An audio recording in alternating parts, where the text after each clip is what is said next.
Hello everyone, this is Joe, Four Soft Corners here, and for today's video, I want to do something I guess I kind of just realized I never really did, and to me this is going to be something special, so that is to show off my 1953 Topps complete set all together. When I completed the set, I reached out to Theo, Clemente collector, and asked him to do a live stream. Had him and then Matt from the Card Story and Shane from Shoebox Legends on with me, just because they were a big help with the set and just enjoyed the set and were vital in me just pushing forward to complete the set. So anyway, I had a blast doing that, and it was a lot of fun to do it that way. But then I never really did a video showing it off. I had aspirations to show off like card by card, but then some others have done that, done a very good job of it, like Drew at Clean Cheap Shots.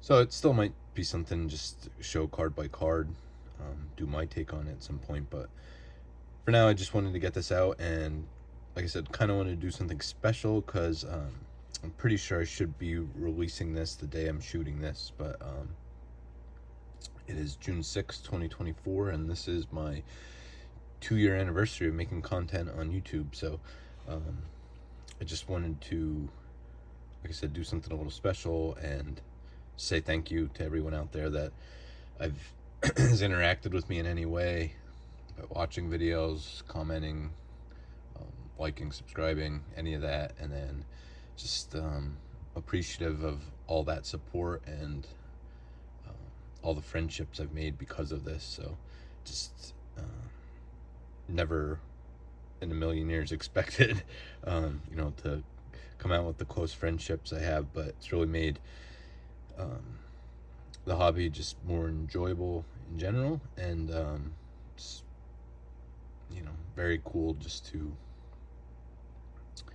have people to talk to just on a daily basis about cards, and then even more so, like, to make those friendships and then just talk about life and stuff in general. So just want to say thank you to everyone, and I'll get going here. I already rambled on enough, but so I took these out of the binder. This is the best way I could think of to do this. I'll just flip them over.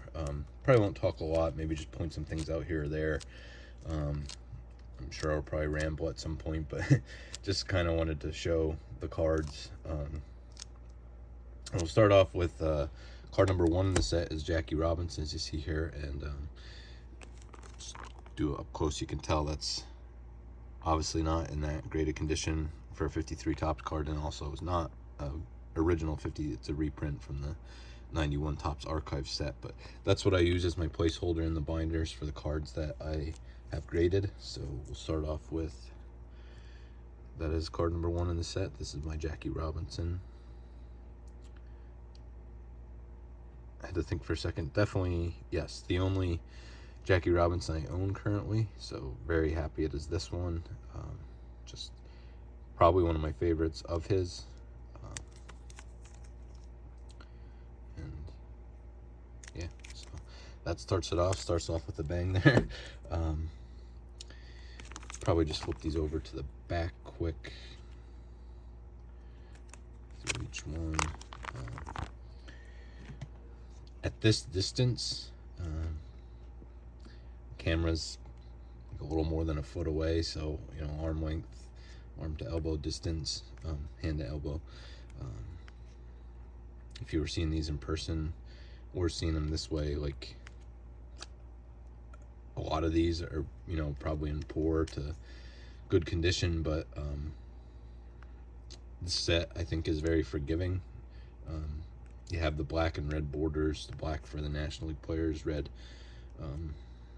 for the American League players, so you have those on the border on the bottom, but other than that, with all the white, kind of hides some of the edges and corners and staining.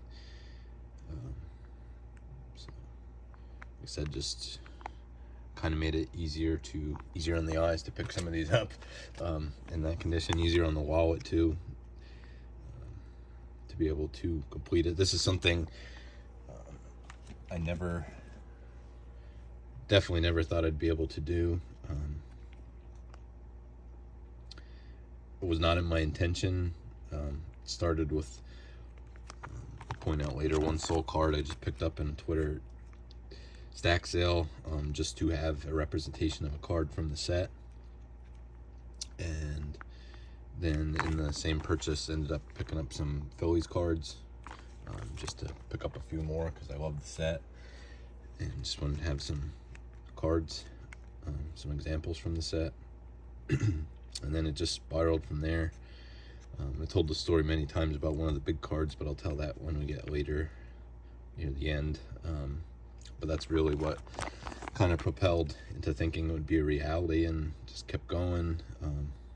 Hit some lulls here and there, hit a wall here or there, but eventually kept moving forward and completing it roughly 2 years or so.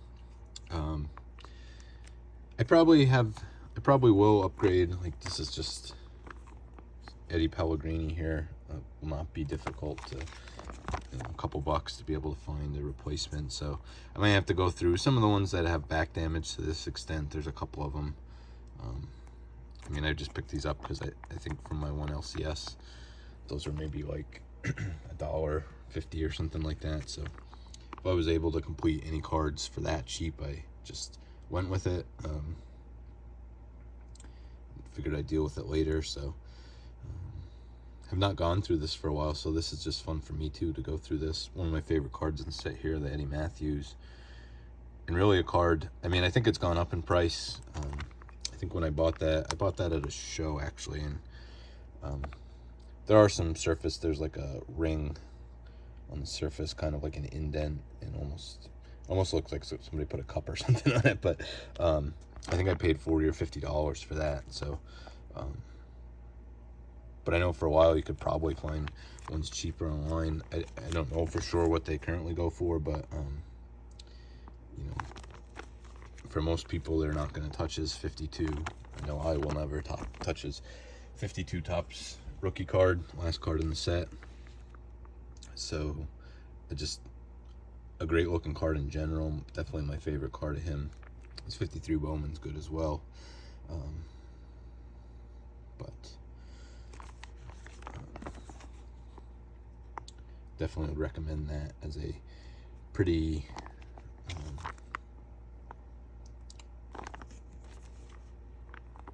good buy for anybody who's looking just for a great looking card. That's one of the best looking ones in the set, and will not absolutely break the bank to get it. See another one here, Grady Hatton with some of the back damage from being in an album. So probably maybe look for, write down the numbers of cards that are like that. Maybe try and look them to replace them at the National this year. But see this page here. This is Bob Feller.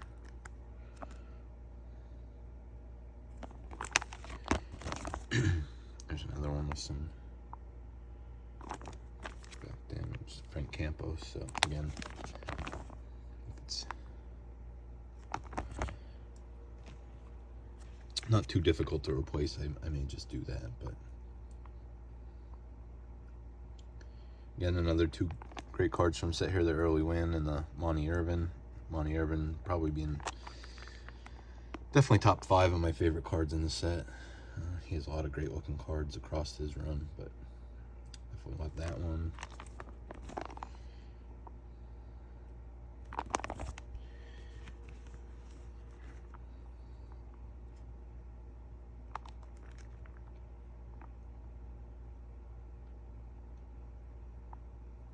See a nice mini Minoso there.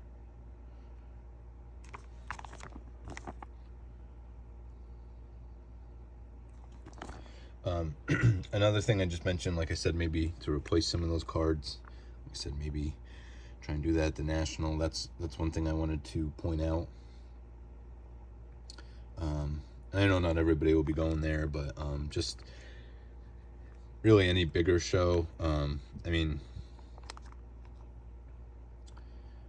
I know for me, I have, local card shops that I'm lucky to have like 4 within a half hour or so of me, but only one kind of really has a lot of vintage. And as far as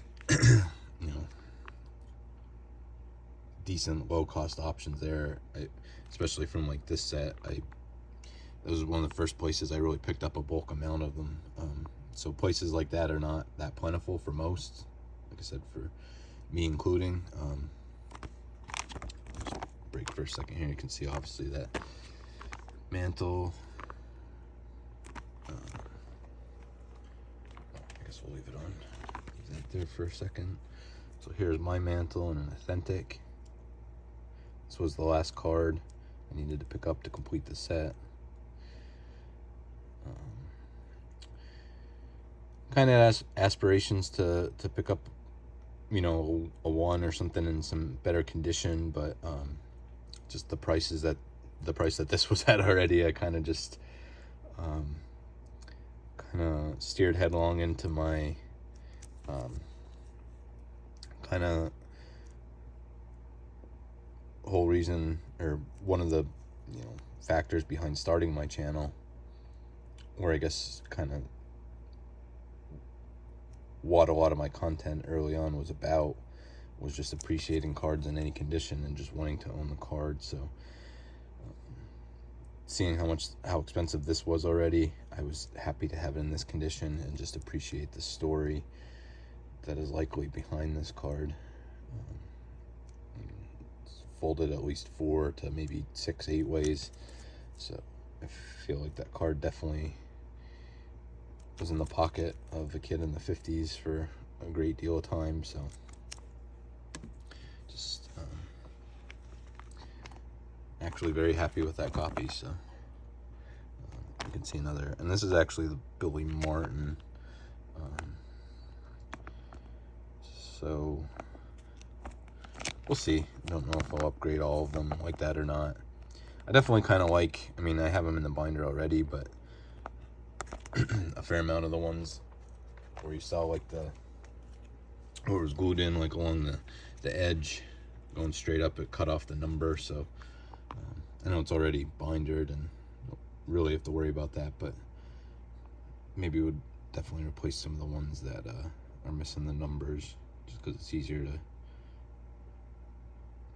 tell what card you're looking at than when the number's actually there.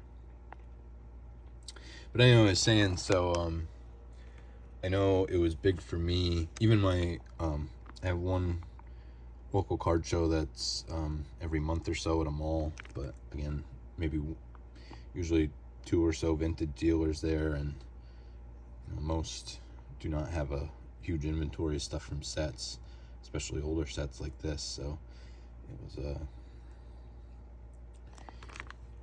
really one of the things that really catapulted me along was the 2022 National. And there's definitely any set you're working on, and especially older stuff, just because you can't find it anywhere. You can look and pick up these cards anytime online on eBay, different sites, but to get them from all one place, you might end up paying a lot more in shipping then, if you're paying multiple shipping fees. There's just such a huge value to me to take the time at the National and go up to tables where they have a binder for every single year, and in the binders and in the spot in each page there might be 4 or 5 copies of some of each card, different conditions. You can pick and choose. That was really fun to do that, and really like I said, just really got me going on the set. Picked up a lot of common cards, and then some of the bigger ones, high numbers. We'll show those later.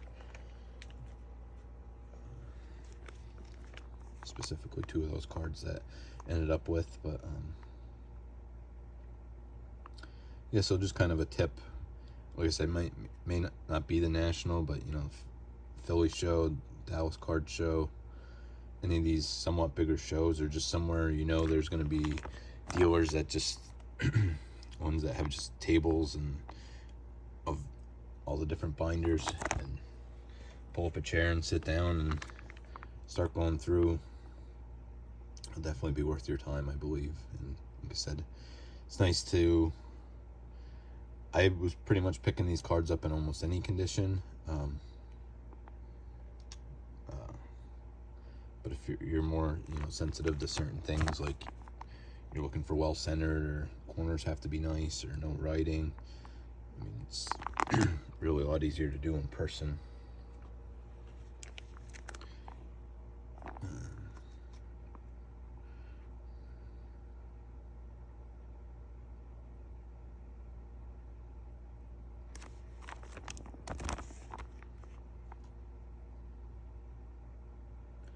We're about halfway through. So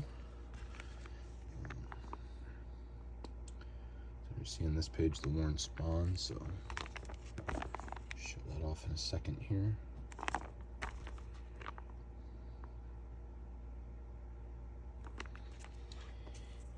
And this one, to give a shout out again, I mentioned before, Matt from the Card Story. This was a gift from him. I think I was down to like 7 cards I needed. 2 Hall of Famers were of that 7, Mantle and this card.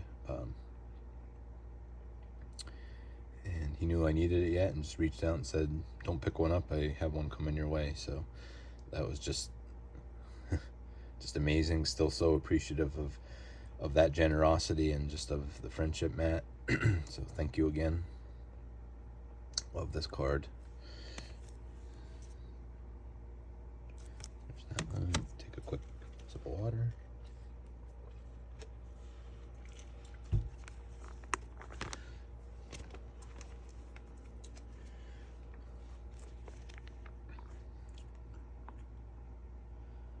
So I should have double checked,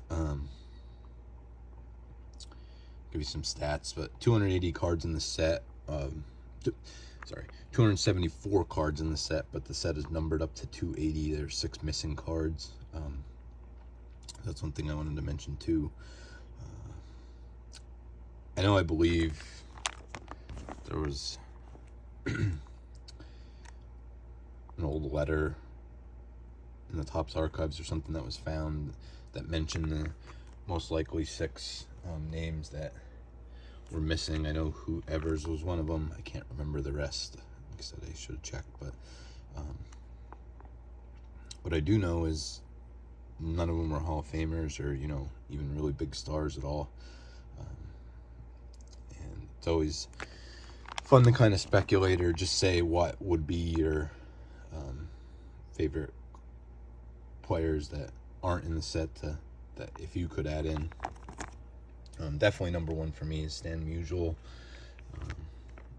I've thought of this many times. I did not think of this recently, so I may miss some that I put in before. Oh, I just wanted to, this is the card I picked up. It was like $3 or $4 on a stack sale. This Dizzy Trout. So that was the first one I picked up, and then from the same seller, I just said, hey, do you have any more 53 Topps you're looking to move? And there were a few Phillies cards, picked up at $3 or $4 a piece. So that's how it started, with maybe like 5 or so cards like that. But yeah, definitely Stan Musial,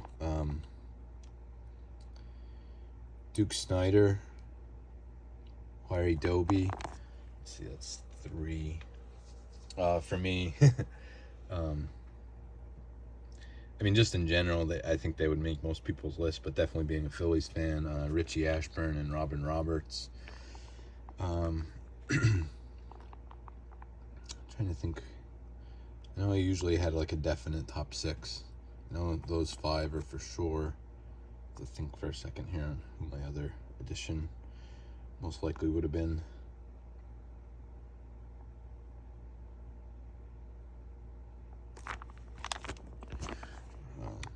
I said, should have double checked, but I believe there's 23 current Hall of Famers in this set.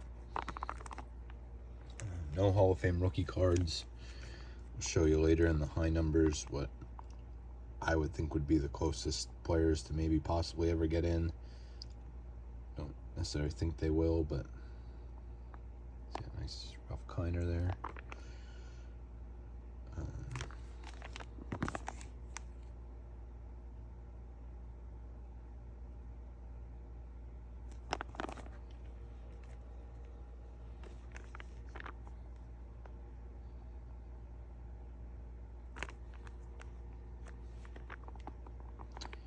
I believe Gil Hodges was his 6th name. A player that I probably would have included in the set as well.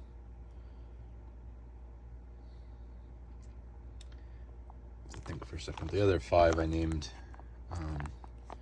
all Hall of Famers. Well, Hodges is now 2, but at one point in time was not. So.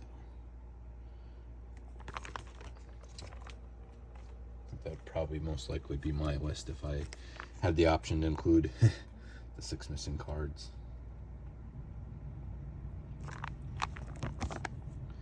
So Whitey Ford there.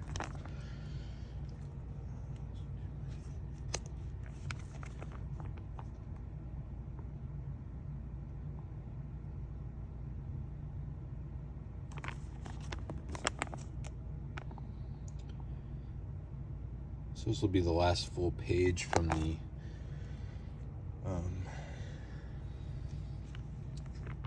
anything that's not a high number, so not the low series, or well, it was released in 4 series, but the last series are the high numbers.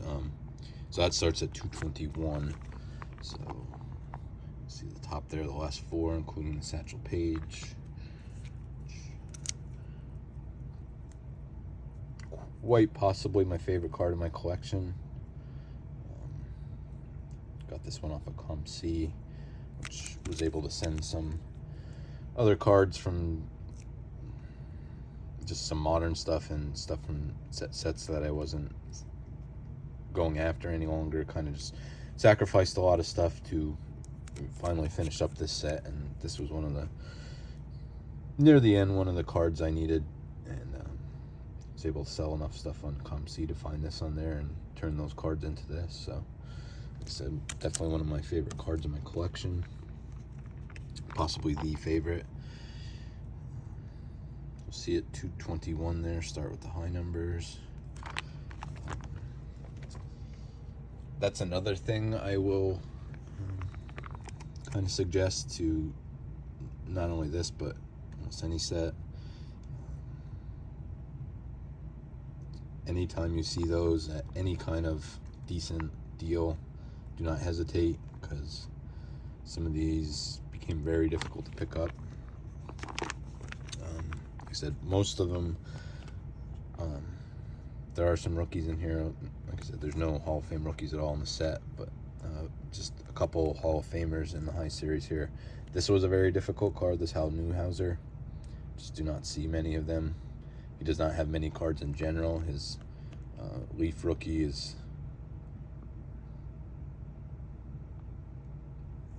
probably, well, it's definitely up there among the most expensive Hall of Fame rookie cards, post-war Hall of Fame rookie cards.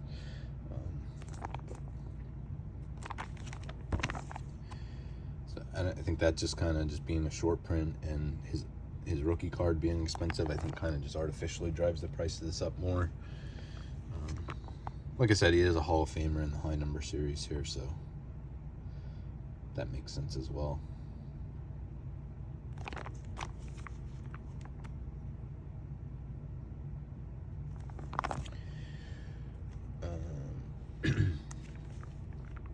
So I believe this is the last Hall of Famer that's featured in the set, the Willie Mays there.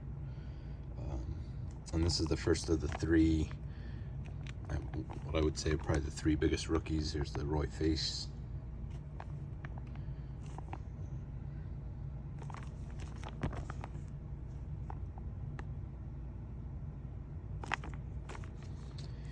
And this is the card I mentioned earlier. I joined a set break. It's like a group break people do with boxes or cases, but this was just a set break of the complete 53 top set.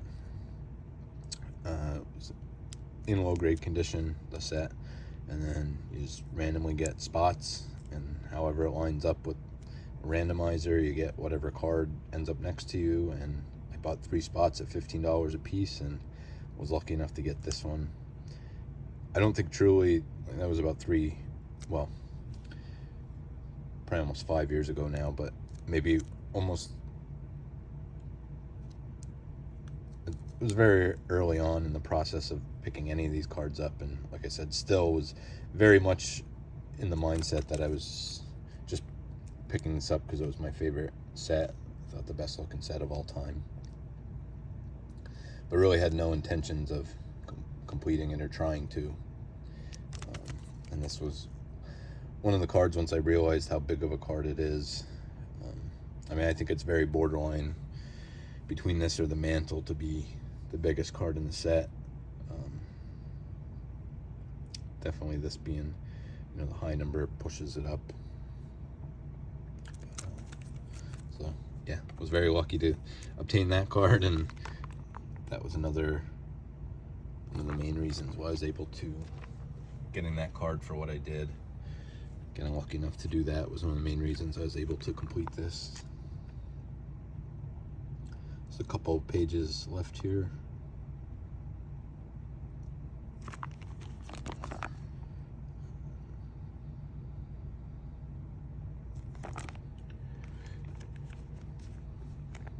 Here are definitely the 2 biggest rookie cards in the set. Both Brooklyn Dodgers. Jim Gilliam there. Got a good deal on that from Jake over at Legends Never Die. Reached out to me, asked if I needed this card yet, and gave me a good deal on that. And then this was one of the bigger purchases from the 2022 National. Well, not a huge purchase, but just one of the better finds I thought I found just in a binder. Pulled that out. Not a cheap card. I think it was around $50 or $60, but just the Johnny Padres there. Just definitely top 3 for me and favorite cards of the set. Just a beautiful card, and like I said, between him or the Gilliam, probably the toughest rookie card to get in the set.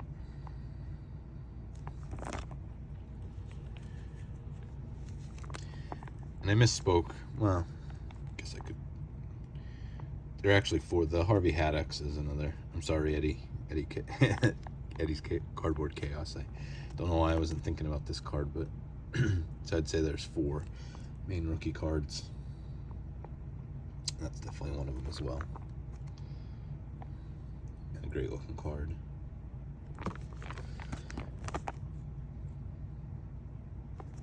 And then the last page is just these 2. And this I also pulled out of the same binder. Got the majority of, the Commons and the Padres and this card from one seller at the National in Atlantic City. I think that was around $40 or so. It's also a rookie card, and just being the last card in the set, definitely difficult, but was really happy to find that one for what I did.